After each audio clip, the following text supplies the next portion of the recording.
What's your perspective on the field? What's your attitude toward the field and sales and rejection in particular? Do you have a positive perspective, a negative perspective? I'm really hoping in today's episode you may have a little bit of a change with your perspective, or maybe even a paradigm shift, right? A paradigm shift is a fundamental change in your approach to something. And maybe I can start off with a quick story myself of maybe the first paradigm shift that happened to me. I'm a new rep and I don't have a chiseled attitude yet. Okay, this whole have a great attitude, maintain a great attitude wasn't part of my fiber yet. I was working on it. And so I'm in a residential neighborhood, I'm knocking on doors, and anybody in res, I think this is gonna sound familiar to you, I can already hear behind the door the stomping happening. I can hear somebody coming towards the door in a fast pace and some loud stomps, so I already know that I'm gonna get my butt handed to me, right? Somebody's, angry coming to the door, right? And listen, I'm a little bit hangry myself. I mean, this is probably right before lunch that it happened when I really reflect on this, but I just did not have a high tolerance for abuse, okay? And so, of course, the door opens up and this lady's like, "What do you want?" And I go through my pitch. I'm trying to be happy and polite, and she's just hammering on me, saying mean things to me, right? It happens. And so in my low tolerance state, I said, "Hey, ma'am, it's not like I did something inappropriate on your front lawn. It's not like I vandalized your home and this is why you're taking this abuse out on me. I don't deserve this kind of treatment." So my attitude was this self-righteousness of like, "Hey, you shouldn't have, hurt me. You shouldn't abuse me." And immediately she looks at me with this scowl look on her face and she says, "I just found out my sister died." So talk about a paradigm shift. I went from looking at me and how I'm being treated to like, oh my goodness, I mean, maybe I need to show a little empathy, maybe some compassion, like, oh, she's coming at me angry because she's dealing with some, tough emotions right now. So immediately I'm like, "I'm embarrassed. I'm so sorry, ma'am. I can always come back. This is not the time, and please forgive me for, my comments." And her attitude changed too. And she's like, "Well, you're right. I shouldn't be taking my frustration, my sadness out on you. What are you doing, young man?" And I'm like, "No, this is just a real bad time." So we're kind of arguing back and forth. I'm trying to get out of there. She's trying to hear my pitch, and probably the most awkward pitch I've ever belted out.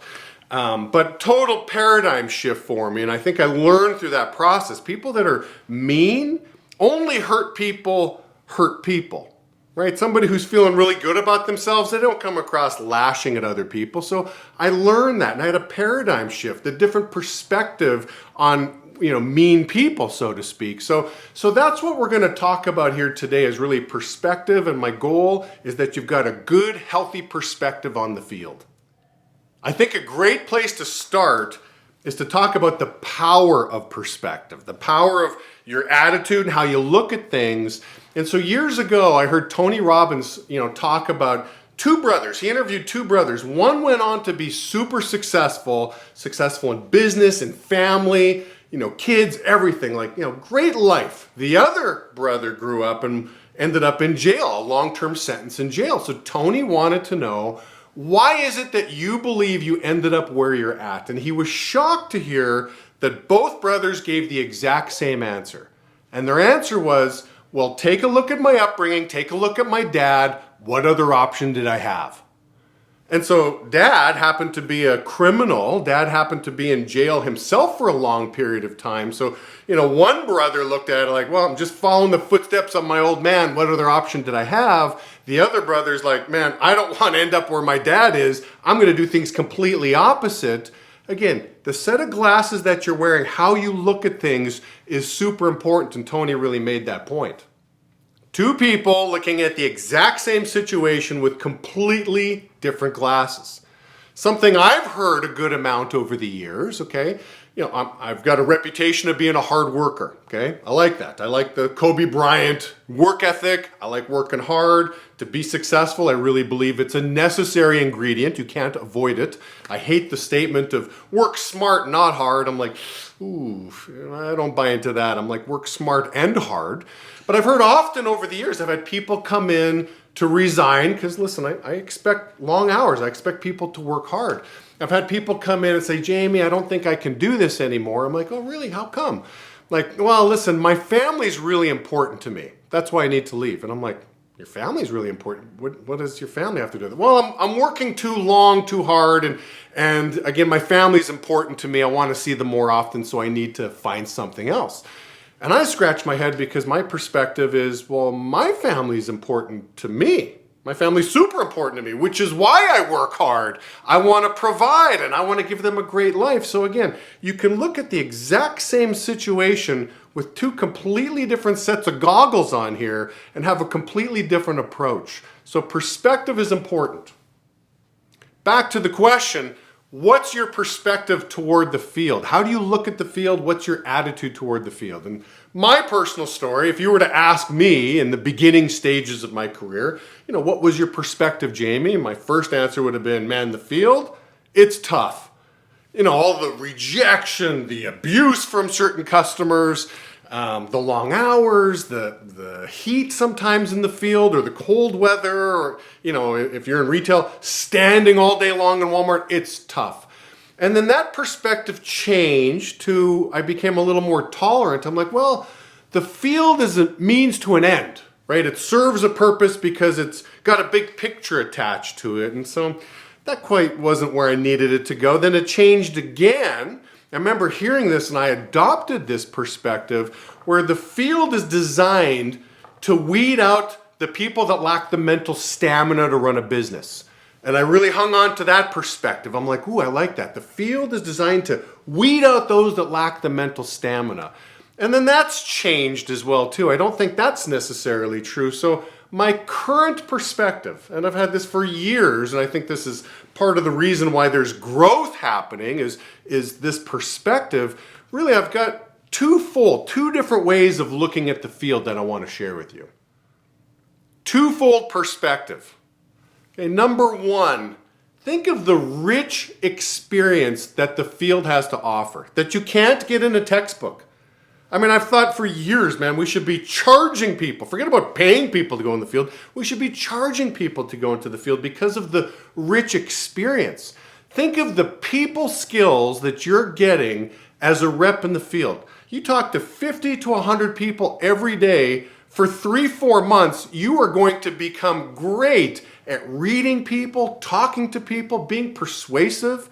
You're going to get leadership skills, priority management skills, money management skills. I mean, I really look at the field I think for any graduate coming into the business that I'm not sure where I want to go, I really believe in my heart there is no better training ground to building yourself and then moving on to your dream job or another job, another industry. There's nothing better that you could do than to invest 1 year of your life into the field. The field is going to give you something you're just never going to get in a textbook, and it's going to push you to be a problem solver, push you to grow. Love the field, love the perspective of the growth that comes from the field. Feel free to steal this line, but here's my second perspective on the field. The field is dress rehearsal for ownership. For those of us that are opportunity seekers, that listen, the field is more than just experience, this rich experience of growth and build a resume. Listen, I want opportunity. There's a lot of money to be made. There's a fulfilling career here. Okay, the field is dress rehearsal for ownership. As scenarios are coming your way, there's a million scenarios coming your way. Oh, I'm not feeling so good today. What should I do? Oh, I've got personal situations happening. What should I do? How should I deal with these situations as they're coming? Ask yourself, if I were an owner today, what would I do? You'll get the right answer by following that. You think about it, pro athletes and business owners, they become successful twice. Like a pro athlete becomes a pro athlete twice. First, you become one mentally, and then secondly, you become one physically. It's not like, think how crazy this is. You're sitting around eating potato chips and listen, when the phone rings, when the Lakers call, well, then I'm going to go to the gym and start working out and, get my vertical to 40 inches. But until then, forget about it. I'm playing video games, eating potato chips. No. Before you get the contract, you're mentally already the gym rat. You're working hard, you're putting in the hours, and then the phone call happens. Same can be said about entrepreneurs. You become a successful entrepreneur twice. First mentally, second physically. So the field, again, how you look at the field, it is really practice. It is dress rehearsal for the big dance, the big show, for ownership. So I hope you can adopt that perspective and use it to find success in the business and success in the field.